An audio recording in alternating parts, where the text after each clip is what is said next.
Hi, good morning. It is now 19 minutes past 11. Our guest is with us on the phones this morning. It's Dr. Nurayunee binti Zulkifli, Senior Assistant Director, Jabatan Kebajikan, Malaysia. Good morning to you, ma'am. How are you? Good morning. Fine. I'm good. Thank you. Fantastic. Mr. Greenman. Mr. Greenman is right. Yeah. Where are you from, Dr. Wan?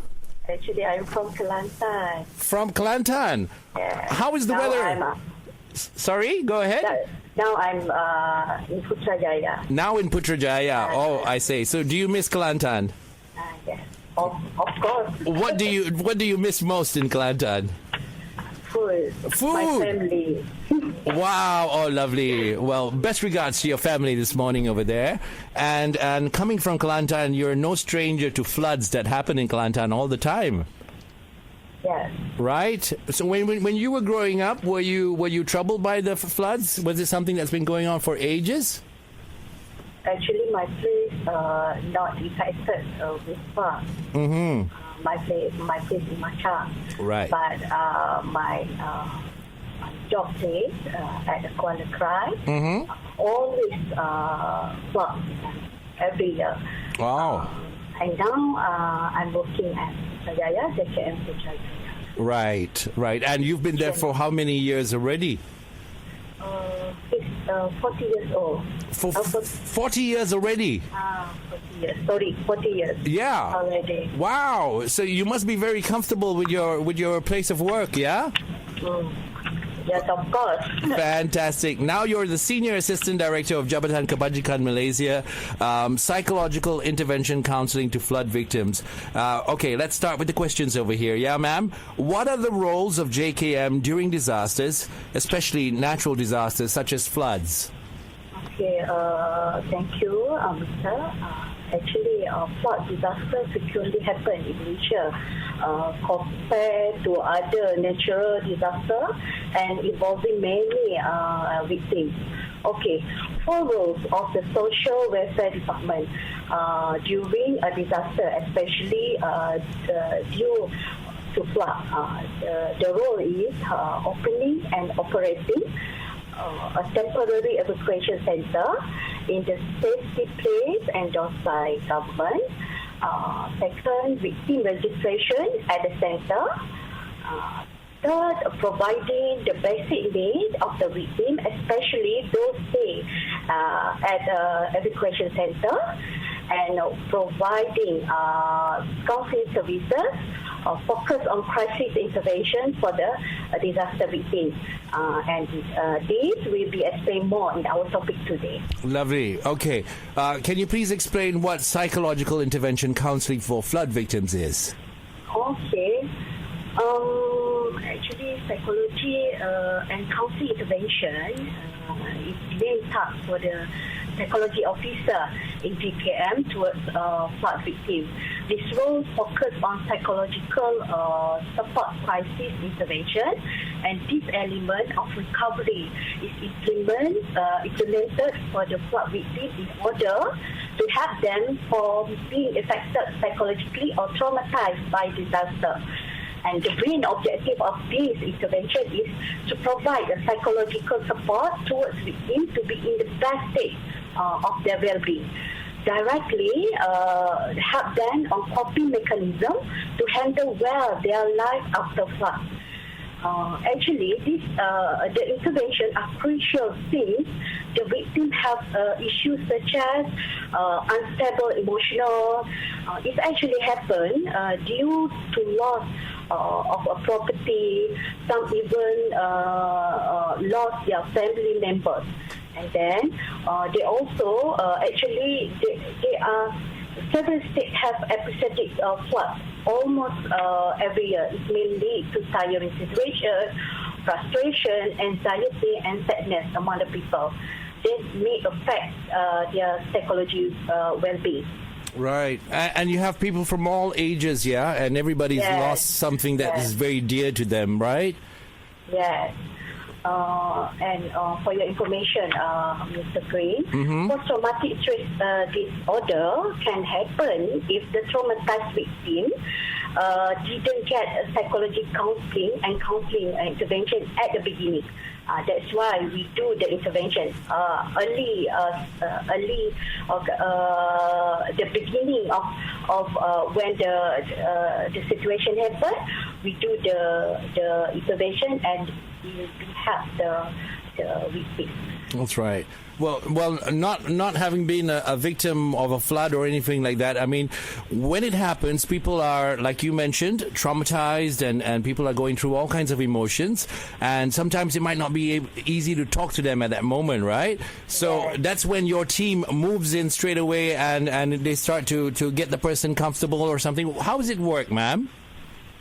That's actually to ensure that flood victims who are in the temporary, especially who are in a temporary evacuation center, feel safe and their emotions are stable and calm while they are in the evacuation center.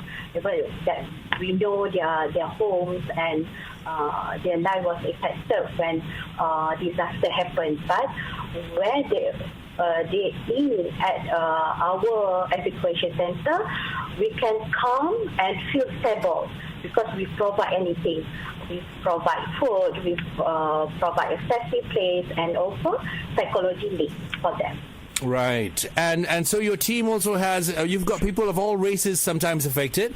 So you've got people who are multilingual, or you've got people for of different races for different people who are of different races? Actually, we are the psychology officer, the TM is already trained. And we are already trained about a multicultural and cross-cultural victims. And we are trained actually, even though maybe we speak in Malay or we handling the situation in for the victims. Mm-hmm. We are already trained with our module and also we understand how to handle the victims when they are in that situation. Right. And then you also have to conduct psychological, you have to give psychological help to people who go there to rescue even sometimes the things that they see. Yes, exactly. Right? And what about your team itself? Does your team sometimes need counseling themselves? And who does it, if it is? Our team also, we give the intervention for our team, the KM team, and also psychology officer. And we use a same method, such as psychological debriefing and also PFA. And then it is part of our way to intervene our staff and our team to face the situation of headache when work in disaster situations. Mm-hmm. And also we can handle our emotion when we have the way to handling that situation and that situation, yeah, okay. Yes. And it's not easy, yeah, because as much as you are there to help people psychologically, some people can be affected as well, right? Yeah. Right. So that's not a nice thing at all. Okay, we're going to come back and we're going to ask you about who will conduct the psychological intervention counseling, but just hang in there, stay on the line, and we'll be back with you in a few minutes from now, yeah? Okay. TRAXXfm. On the radio. And on the net. Playing your favorite music 24/7. This is TRAXXfm. Hi, good morning. This is TRAXXfm. It's Dr. Wan Nurayunee binti Wan Zulkifli, Senior Assistant Director, Jabatan Kebajikan, Malaysia, who is on the line with us this morning. Okay, the question for you next is this one over here. Who will conduct the psychological intervention counseling? Okay, this service actually implemented by a psychology officer who have a background in psychology and counseling, who also mostly a registered counselor. And for your information, we have 195 psychology officer placed at the district in all states. they are always in standby mode and trained in implementing crisis intervention for flood victims. Right. And we also assisted by a psychological support team, which is a JKN volunteer consisting of individuals with background in psychology counseling. We have around 1,075 PSC throughout Malaysia. And we also receive a lot of support people to be a part of us, and they don't have any background in psychology counseling, but they interested to help us. So we still accept them as a volunteer, known as a Sahabat PSC. And they focus more on conducting a psychosocial activities at evacuation center and provide a moral support to a victim. Actually, we have a module and they are trained. Right. It's not an easy task at all, right? So listeners listening in this morning, if you'd like to be someone who helps out with psychological intervention and counseling, this is the guest you want to listen to. It's Dr. Wan Nurayunee binti Wan Zulkifli, Senior Assistant Director, Jabatan Kebajikan Malaysia, on the phone lines with us on TRAXXfm. Ma'am, we're going to go for a short song break. We'll let you go have a sip of water or anything you like, and then we'll come back to you, yeah? Unwind from the traffic in Kuala Lumpur. Feast your ears to soothing music on your favorite station. TRAXXfm 90.3 Kuala Lumpur. Good morning. This is Trax Momentum on TRAXXfm. Our guest is Dr. Wan Nurayunee binti Wan Zulkifli, Senior Assistant Director, Jabatan Kebajikan Malaysia. Psychological intervention counseling to flood victims is what we're talking about. And it's something that a lot of us hear about, but we don't know. And today, let's get the insights on it. And our guest, Dr. Wan, is going to help us with that. Dr. Wan, good morning to you again. Good morning. Did you get a nice glass of water, or do you make some coffee? Yes, some glass of water. Okay. Is Kelantan coffee any different? Very different. Really? How so? It's a very sweet. Really? Okay. All right. Okay. That's something I got to put on my list over there. Things to do. Okay. When is the right time to implement psychological intervention counseling? As for flood, when flood happens, the first thing to do is prepare a safety place. There is a temporary evacuation center, and also basic needs such as food, toiletries, blanket, and so on. Once all the safety and basic needs have been met, then we will focus on crisis intervention. We have guidelines and modules to guide our psychology officer in here, and we use PSA, psychological first aid, and psychological debriefing. And psychosocial activity, it is a method we use during the implementation of psychology and counseling intervention for the flood victims. These are carried out while the victims are in a evacuation center individually and groups, involving children, adults, and the elderly to maintaining calmness and psychological well-being among them. Right. Well, if everybody's going through the same kind of problems with all kinds of things, but everybody's an individual. I can't put it that way, right? Everybody is different.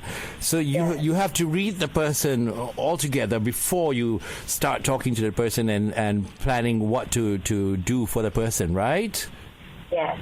We have, because we are already trained how to detect the person who needs the intervention. And when the victim at the evacuation center, we are already planned what we need to do for them. What activity or psychosocial activity we need to do for every day. So when we plan from that activity, we can detect the person who needs the counseling crisis. Right. And what's the first response you normally get from somebody who has gone through a lot of the stress of floods or anything? Okay, actually, basically we always share with us about the frustration, the hecticness, and sometimes the sadness. Of course, the sadness, because when they lost the properties, actually, they will when full of flood, they need to start their life. So they worry about that. So from that, we do the intervention, and we give them support to give them resilient and coping skill, and they know what they want to do for their life. That's right. And you know, ma'am, sometimes if your team is not available, and they can't be available everywhere, and then sometimes people try to be friends, try to help. They have the best intentions. They want to do the best for the victim, but there are things that we should not say and should not do. Right? What are some tips you can offer for the normal folk, the normal common people who are not trained in psychological intervention? What is something they can do when they come across somebody like this and they're trying to pacify the person, trying to put the person calm, but sometimes you make mistakes. Like I know it would be totally wrong to say, "Don't worry, this is nothing." Right? Yes. This is something very big to them. It's traumatic for them. But for some people who are not trained, maybe we will go and we want to help. We have the best intentions, but what we say is wrong and can be detrimental. What we say would be something like, "No, don't worry. No, don't worry. Tomorrow you can build this all back again, no problem," and stuff like that. Right? What should we say? What should we not say? Okay, actually, when we are with a victim, actually we give them space to speak, to share what they feel.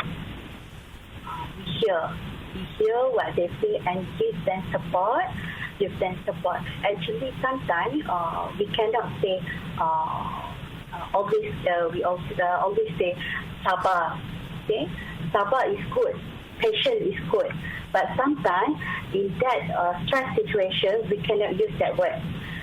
But we tell them to slowly they will get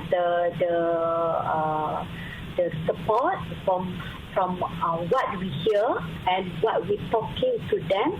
So they do their life and they get something to cope their problem or their issue. Right. So we don't do that. Yeah, we don't say things. And then, and you said listen to them. Listening is very important. It's more important than talking. Yes, true. Listening is very important. And we can say, be strong, and you can do, and we give them to support to make something to their life and make sure they can cope their situation by our support and our intervention. Right. And then sometimes we also say things like, which is wrong. We say things like, "This is nothing lah. I went through worse. Last time my grandfather's house got bombed by this lah, by that, and all that." We try to make them feel better about their situation by talking about our situation, when in reality we do not know what they are going through. Yes. Right. Exactly. Right. Okay. The next question over here. Apart from psychological intervention assistance, what are other assistance provided by JKM to flood victims? Okay, as informed earlier, when there is a flood, JKM has a role to opening and operating evacuation center. And actually, we have 7,906 temporary evacuation centers throughout Malaysia. And besides victim registration at the center, this role is very important in identifying individuals involved in the flood for the purpose, for the further action, for the needs of a victim, and providing the basic needs of the victim, especially those are staying at an evacuation center. Right. And you go on? And also, we are also involved with a cleaning program. The one of program that we also involve help to the client, help to the victims, focus on the service, community cleaning and service program, together with the other agency where JKM coordinate the mobilization of registration, volunteer registration, with JKM to the state and district if needed. And for your information, there are now we have 9,902 JKM volunteers throughout Malaysia. So they involved to community cleaning and services program. So they go to the victim homes and clean the victim homes. What a lovely bunch of people they are. The thousands of them. Appreciate. Thank you from the rest of us who aren't able to offer that kind of service and for everything that they do. Please, send them our biggest thank you from the listeners of TRAXXfm, from the people at TRAXXfm, and from everybody over here. Yeah, ma'am? Yeah, exactly. Okay. Anyone who is interested to becoming a volunteer can register at the nearest JKM. Okay. Is there an age limit? Age 80 years and above. 80 years and above? Yes. 18, 18, huh? Okay. 18. 18. I dengar tadi 80. So 18 years. 18 tahun. 80 years old would be fantastic, right? They go there and then they say like, "Oh, okay, how are you doing?" And then they sit down and have a break. No, but there's some 80-year-olds who will surprise us, yeah? Okay. So, do you need volunteers at the moment? Yeah? Do you need volunteers? Is there a need for a lot more volunteers? We always need.